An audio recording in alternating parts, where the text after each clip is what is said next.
Hello everyone, welcome back to my YouTube channel doctor Kapil Dhawan. दोस्तों, आज मैं आपसे डिस्कशन करूंगा आरपीएससी इंटरव्यू के बारे में और हर एक बात के बारे में इंटरव्यू के रिगार्डिंग। ठीक है, क्योंकि आप सभी के इतने सारे कॉल मैसेजेस हैं कि सर एक तो राजस्थान स्टेट वालों के लिए इंटरव्यू की प्रिपरेशन कैसे करें और जो अदर स्टेट वाले हैं, ठीक है, उनसे मतलब जीके में या सब्जेक्ट में क्या पूछा जाएगा क्या नहीं पूछा जाएगा, तो हम किस तरीके से प्रिपरेशन करें, उस पर मैं आज वीडियो बना रहा हूँ प्रॉपरली ये। ठीक है, तो ये वीडियो थोड़ी सी बड़ी होगी, तो इसके बारे में थोड़ा समझते चलना। मैं आपको जिन जिन बातों के बारे में आपको बताऊंगा वो सारी ऑथेंटिक हैं। ठीक है, सबसे पहले मैं आपको बताता हूँ कि आरपीएससी इंटरव्यू का थोड़ा सा एस्पेक्ट। देखो, आरपीएससी का जो इंटरव्यू होता है, अभी आपका जब इंटरव्यू कॉल आएगा उसके बाद आप डिटेल एप्लीकेशन फॉर्म आप फिल करके भेजते हो। जैसे जिन लोगों का इंटरव्यू कॉल आया है वो अपना डिटेल एप्लीकेशन फॉर्म भर के भेज रहे हैं। ठीक है, उनका जनरली 2.5 से 3 महीने के अंदर अंदर उनका इंटरव्यू की जो डेट है वो आ जाएगी। अब जिस दिन इंटरव्यू होता है, पहली बात तो मैं आपको ये बता दूं, क्योंकि आप सभी लोग पूछते हो कि सर इंटरव्यू और डॉक्यूमेंट वेरिफिकेशन कब होते हैं। तो जिस दिन आपका इंटरव्यू होगा उससे कुछ घंटे पहले ही आपका क्या होगा, डॉक्यूमेंट वेरिफिकेशन सेम डे होते हैं। मतलब इंटरव्यू और डॉक्यूमेंट वेरिफिकेशन दोनों सेम डे को होते हैं।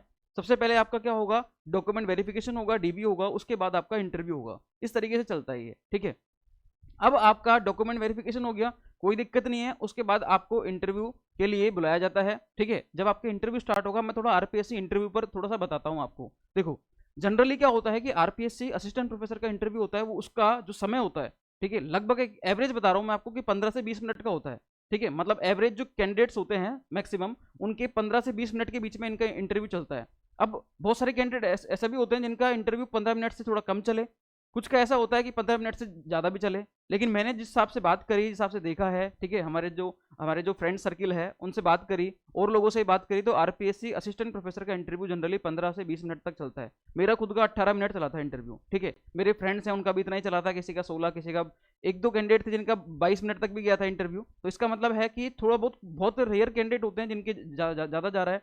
ठीक है, 20 मिनट से किसी के कम भी जा रहा है जनरली, लेकिन 15 से 20 मिनट तो लगभग लगभग इंटरव्यू चलता ही है। अब इसमें क्या क्या सवाल पूछे जाते हैं आपसे, इनके बारे में मैं आपको बताता हूँ।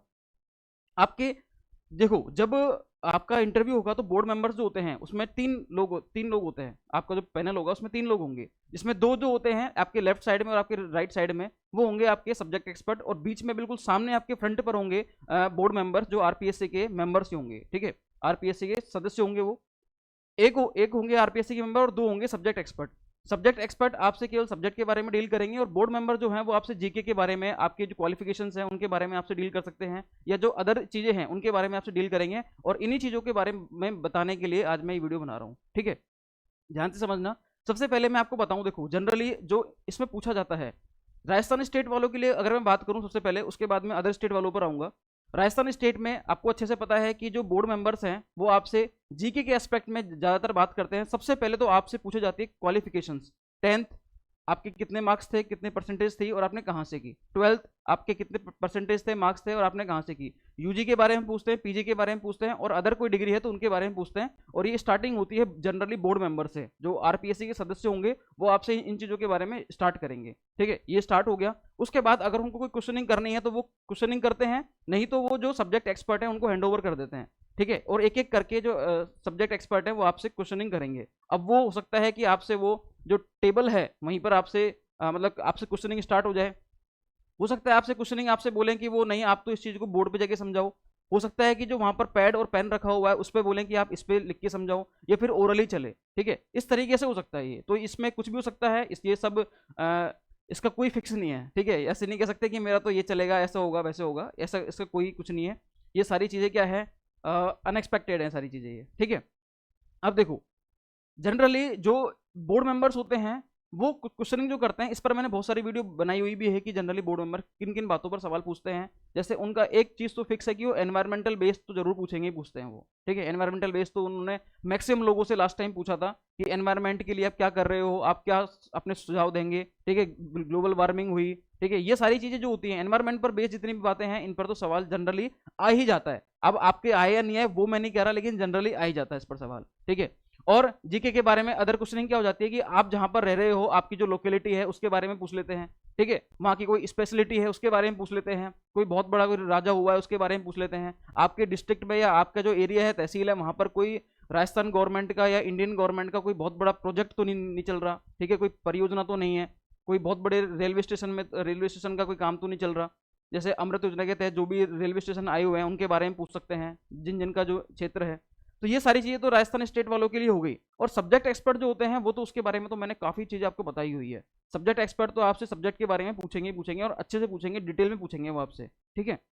और उनके पूछने का तरीका किसी भी तरीके से हो सकता है, वो मैंने बताया हुआ है। आप मेरी अदर वीडियोस भी देखेंगे तो वहां पर वही चीज़ें सारी डिटेल में हैं, ठीक है। थोड़ा सा मैं यहाँ पर अब अदर स्टेट वालों के लिए आता हूँ कि अदर स्टेट वालों से क्या पूछ सकते हैं बोर्ड मेंबर्स, ठीक है। क्योंकि जनरली जीके जो होती है वो वहाँ की जीके तो जनरली पूछते नहीं है। मैं यहाँ पर एक चीज़ और आपको क्लियर कर दूँ कि बोर्ड मेंबर्स जो होते हैं वो इतना समय नहीं लेते आपसे, वो आपकी जो क्वालिफिकेशन है उसके बारे में पूछ लिया। बाकी जो राजस्थान स्टेट के कैंडिडेट्स हैं उनसे वो जीके के बारे में पूछते हैं, और वो भी इतना नहीं है, वो मुश्किल से 2 या 3 मिनट तक लेते हैं, ठीक है। बोर्ड मेंबर जनरली 2 या 3 मिनट पूछते हैं सवाल, बाकी वो सब्जेक्ट एक्सपर्ट को हैंड ओवर करते हैं, जनरली यही होता है, ठीक है।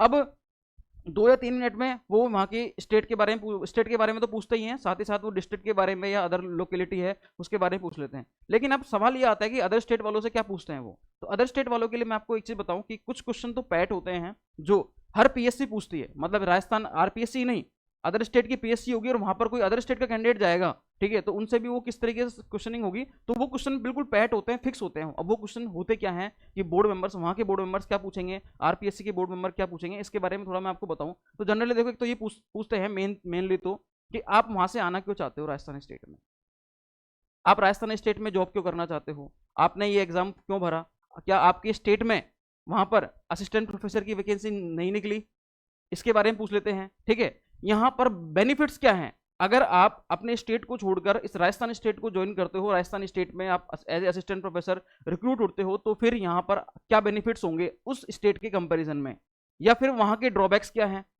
ठीक है। मतलब आप अपने स्टेट में इस जॉब की प्रिपरेशन क्यों नहीं कर रहे, या वहां के ड्रॉबैक्स कुछ होंगे तभी तो आप यहाँ पर आ रहे हो। तो इन चीज़ों के बारे में, इनके क्वेश्चन के आंसर आपको बिल्कुल प्रिपेयर रहने चाहिए।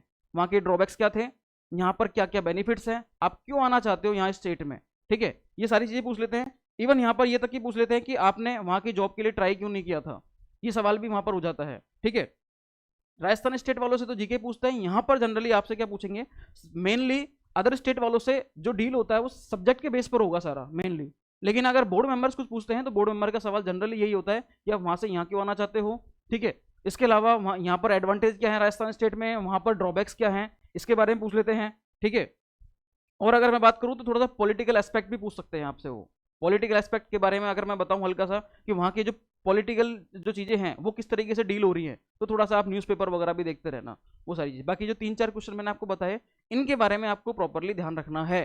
क्या ध्यान रखना है कि आप इसके जवाब आपको बिल्कुल पैट रहने चाहिए। आपसे कोई भी पूछे तो आप उनको बता दो कि यहाँ पर आप क्यों आना चाहते हो, इस स्टेट में क्यों आना चाहते हो। और ये यही नहीं, अगर जैसे मैं बात करूँ कि मैं हूँ राजस्थान स्टेट से और मैं यूपी असिस्टेंट प्रोफेसर का एग्जाम देने के लिए जा रहा हूँ, इंटरव्यू देने के लिए जा रहा हूँ, तो वहाँ पर मुझसे यही पूछेंगे कि आप यूपी में क्यों आना चाहते हो, आप राजस्थान स्टेट में वहाँ पर क्या ड्रॉबैक्स हैं या यहाँ पर क्या एडवांटेजेस हैं कि आप यहाँ पर यूपी स्टेट में आना चाहते हो। तो हमसे पूछते हैं सारी चीज़ें। तो इस तरीके से आपसे ही पूछेंगे ये वाली चीज़ें, अगर आपसे पूछी जाएंगी तो, ठीक है। नहीं तो जनरली क्या होता है कि बोर्ड मेंबर जो होते हैं वो मतलब आपकी जो जनरल क्वालिफिकेशंस हैं उसके बारे में बात करने के बाद, ठीक है, वो क्या करते हैं, उनको हैंड ओवर कर देते हैं किनको, सब्जेक्ट एक्सपर्ट्स को। या फिर आपसे अगर क्वेश्चनिंग होती है तो मैंने आपको बताया कि कुछ क्वेश्चन तो ऐसे होते हैं जो सबसे पूछेंगे। अब एनवायरमेंट का है तो इसमें स्टेट क्या करेगा, ठीक है, तो वो तो ये मान लो कि एनवायरमेंट पर बेस्ड हुई चीज़ें, तो वो तो सारी पूछी जाएंगी। आपके स्टेट में अगर कोई बहुत बड़े प्रोजेक्ट्स है तो वो भी पूछे जाएंगे, वो तो पूछते ही हैं। अगर वो इंडियन गवर्नमेंट का है तो वो तो चाहे फिर कैंडिडेट चाहे राजस्थान स्टेट से हो चाहे अदर स्टेट से हो, तो वो जो प्रोजेक्ट्स है बड़े बड़े उनके बारे में तो पूछ लेते हैं फिर वो, ठीक है। तो ये चीज़ें तो पैट है, तो ये तो आप बिल्कुल जो कॉमन सेंस है उससे भी आप डील कर सकते हो कि जो क्वेश्चनिंग बिल्कुल फिक्स होती है तो वो तो आपसे ही पूछेंगे, वो राजस्थान स्टेट वालों से ही पूछेंगे, वो किसी भी स्टेट के कैंडिडेट हो उनसे ही पूछते हैं वो। तो बस यहाँ पर थोड़ा सा सवाल ये आ जाते हैं, 2-3 क्वेश्चन ये आ जाते हैं जो बोर्ड मेंबर जनरली पूछते हैं। बाकी सब्जेक्ट एक्सपर्ट जो है ना, उनके लिए ये मैटर नहीं करता कि आप कौन से स्टेट से हो, वो तो आपको वही सवाल पूछेंगे जो राजस्थान स्टेट के कैंडिडेट से पूछ रहे हैं या अदर स्टेट के कैंडिडेट से पूछ रहे हैं, मतलब उनके लिए सब समान है, उनके लिए कोई दिक्कत नहीं है। लेकिन जो बोर्ड मेंबर्स हैं, बोर्ड मेंबर जनरली क्या करते हैं, राजस्थान स्टेट के कैंडिडेट के लिए तो वो जीके के बारे में बात करते हैं, जीके के बारे में डील करेंगे, ठीक है। वहाँ के जो जिस डिस्ट्रिक्ट से वो आए हैं, और डिस्ट्रिक्ट का पता वो वैसा लगा लेते हैं कि 10th 12th यूजी पीजी उनकी किस डिस्ट्रिक्ट से हुई है, किस जिले से हुई है, तो यहाँ से पता लगा लेते हैं। वो आपसे पूछेंगे नहीं, लेकिन बस वो आपसे पूछेंगे कि आपकी 10th कहाँ से हुई है, आपके कितने परसेंटेज थे, 12th कहाँ से हुई है, 12th में कितने परसेंटेज थे, यूजी कहाँ से हुई है उसमें कितने परसेंटेज थे, और पीजी कहाँ से हुई है, पीजी में कितने परसेंटेज थे। ये सारी चीज़ें पूछ के वो उसका पता लगा लेते हैं कि आप कहाँ के कैंडिडेट हो, ठीक है। तो ये सारी बातें होती हैं, और तो बाकी तो इसमें कुछ ऐसा तो है नहीं, ठीक है। बस इतना थोड़ा ध्यान रखना, इन जो क्वेश्चंस हैं अदर स्टेट वाले, इनके थोड़े जवाब आप अच्छे से रख लेना। एक चीज मैं यहाँ पर और डिस्कशन करता हूँ कि जो ऑलरेडी जॉब में हैं, अब वो जो राजस्थान गवर्नमेंट के जॉब के बता रहा हूँ मैं एक बार, और एक जो दूसरे मतलब स्टेट के कैंडिडेट हैं और वो किसी दूसरे स्टेट में कोई अदर गवर्नमेंट जॉब में लगे हुए हैं। देखो सबसे पहले मैं राजस्थान के एस्पिरेंट्स की बात करता हूँ। राजस्थान के एस्पिरेंट होंगे जो ऐसे एस्पिरेंट भी होंगे जो कि फर्स्ट ग्रेड में भी हैं ऑलरेडी और वो असिस्टेंट प्रोफेसर में आ रहे हैं, असिस्टेंट प्रोफेसर का इंटरव्यू देंगे। ऐसे बहुत सारे कैंडिडेट होंगे जो सेकंड ग्रेड में होंगे, थर्ड ग्रेड में होंगे, या अदर उसमें होंगे जॉब में, ठीक है, बहुत सारी जॉब्स होती हैं और भी, उनमें होंगे। अब वो यहाँ पर असिस्टेंट प्रोफेसर में आना चाह रहे हैं।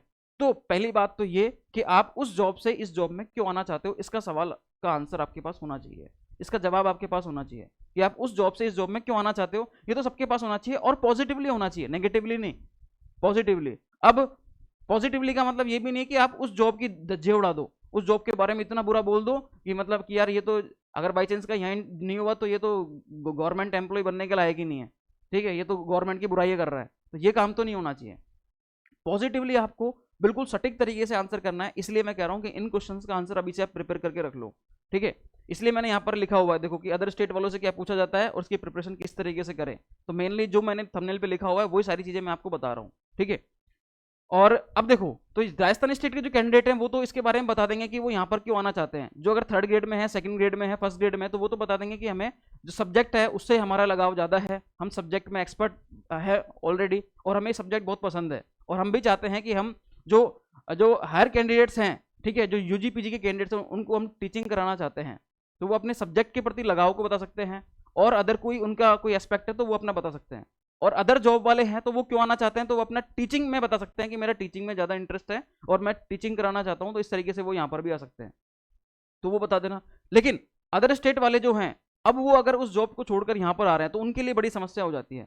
अगर वो ऑलरेडी टीचिंग में है, ठीक है, ऑलरेडी टीचिंग में है, चाहे वो सेकंड ग्रेड हो थर्ड ग्रेड हो, तो उनसे तो आरपीएससी जो बोर्ड मेंबर है वो बोल सकते हैं इजीली कि भैया यार आप तो ऑलरेडी जब टीचिंग करा रहे हो तो आप फिर यहाँ पर टीचिंग कराने के लिए क्यों आ रहे हो, आप इतनी दूर से यहाँ पर आओगे, ठीक है, मतलब आप स्टेट चेंज कर रहे हो, तो बहुत सारी बातें होती हैं। तो फिर वहां पर आपका पॉजिटिव आंसर आपका प्रिपेयर रहना चाहिए एकदम बिल्कुल परफेक्ट तरीके से, तभी आपका एक इंटरव्यू थोड़ा पॉजिटिव वे में जाएगा, सही है। नहीं तो फिर चीजें क्या होती, थोड़ी सी बिगड़ जाती है। बिगड़ने में समय नहीं लगता, सुधारने में तो आपको बहुत एफर्ट्स लगाने पड़ेंगे, हर एक सेकंड के लिए एफर्ट्स लगाने पड़ेंगे, लेकिन बिगाड़ने के लिए आपको बस यूं चुटकियों में बिगड़ जाएगा। और सुधारने के लिए आपको पूरे जब तक इंटरव्यू चलेगा तब तक आपको हर एक सेकंड का ध्यान रखना है कि मैं क्या बोल रहा हूँ, किस तरीके से बोल रहा हूँ, कहीं मेरे बोलने का वे तो गलत नहीं है, कहीं मैं जो बात बोल रहा हूँ वो इनको मतलब जो है बोर्ड मेंबर्स हैं वो उसको नेगेटिव में तो नहीं ले रहे, नेगेटिव एस्पेक्ट तो नहीं सोच रहे उसका, आपको ही पता रहना चाहिए कि आप क्या बोल रहे हो, सही है। ये सारी चीज़ें हैं। तो अदर स्टेट वालों के लिए मैंने बता दिया कि वहाँ से वो क्यों आना चाहते हैं, यहाँ पर क्या एडवांटेजेस हैं, वहाँ पर क्या ड्रॉबैक्स हैं। अगर आप ऑलरेडी किसी जॉब में हो तो वहाँ उस जॉब से जो उस जॉब को छोड़कर इस जॉब में क्यों आना चाह रहे हो, ये सारी बातें मेनली, ठीक है। तो और भी कोई अगर बात रहेगी आरपीएससी इंटरव्यू की रिगार्डिंग, बाकी मैंने आपको जो मेनली बातें हैं वो सारी मैंने आपको बताई हुई है। जीके में क्या पूछते हैं, सब्जेक्ट में क्या पूछते हैं, सब्जेक्ट के बारे में मैंने आपको बताया हुआ है। अगर कोई केमिस्ट्री स्ट्रीम से है, अगर कोई केमिस्ट्री का इंटरव्यू देगा आने वाले टाइम में, ठीक है, अभी तक तो उनके इंटरव्यू को लाए नहीं है, जैसे इंटरव्यू को लाएंगे और वो इंटरव्यू देंगे केमिस्ट्री के रिगार्डिंग, तो मैंने सब्जेक्ट के रिगार्डिंग मैंने सारे टॉपिक वाइज और बताया हुआ है। अगर कोई केमिस्ट्री से दे रहा है, असिस्टेंट प्रोफेसर की प्रिपरेशन कर रहा है, तो मैंने सब्जेक्ट के लिए भी मैंने सारी चीज़ें बताई हुई हैं कि वो ऑर्गेनिक में क्या प्रिपेयर करें, इनऑर्गेनिक में क्या प्रिपेयर करें और फिजिकल में क्या प्रिपेयर करें, स्पेक्ट्रोस्कोपी में उनको क्या करना है, अदर चीज़ों में क्या करना है, वो सारी चीज़ें मैंने बताई हुई है। जीके में पूरी मैंने सारी बातें बताई हुई है, इवन टॉपिक के नाम भी मैंने बताए हुए हैं, ठीक है। मेरी बहुत सारी वीडियोज़ हैं इंटरव्यू पर, तो आप सभी उन वीडियोज़ को देख सकते हैं, उनका फ़ायदा भी आप ले सकते हैं, ताकि आपको हर एक पॉइंट पर आपको नॉलेज रहे कंप्लीटली, ठीक है। फिर मुझे अगर टाइम टू टाइम कोई लगेगा कि आपको इस चीज़ के बारे में अपडेट करना है तो मैं आपको अपडेट करता रहूँगा। हमारा जो टेलीग्राम चैनल है उससे आप जुड़ जाना, उस टेलीग्राम चैनल पर हम आपको टाइम टू टाइम वीडियोस जो हैं और कोई अगर अदर चीज़ें होती है, पीडीएफ्स हैं, नोट्स वगैरह हैं, तो हम आपको वहाँ पर प्रोवाइड कराते रहते हैं, ठीक है। तो आप हमारा जो टेलीग्राम चैनल है उससे भी जरूर जुड़ें। उस टेलीग्राम चैनल का लिंक जो है इस वीडियो के डिस्क्रिप्शन बॉक्स में मिल जाएगा। आप मुझसे इंस्टाग्राम पर भी जुड़ सकते हैं, इंस्टाग्राम पर डीएम कर सकते हैं मेरे को आप, ठीक है। और कोई भी इशू हो तो आप कमेंट बॉक्स में कमेंट कर देना, जैसे ही मुझे टाइम मिलता है मैं उसका रिप्लाई प्रॉपरली कर देता हूँ, ठीक है। हाँ जी, तो ये मैंने सारी बातें बताई। तो अदर स्टेट वाले और जो राजस्थान स्टेट के हैं उन सभी के लिए मैंने सारी बातें बता दी हैं। अब आप आराम से इसके लिए प्रिपरेशन करें, ठीक है। फिर भी कोई डाउट होता है तो कमेंट बॉक्स में कमेंट कर देना, और भी कोई बातें होंगी तो मैं आपको उसके लिए जरूर अपडेट कर दूंगा, ठीक है। मिलते हैं फिर नेक्स्ट वीडियो में, तब तक के लिए thank you so much guys.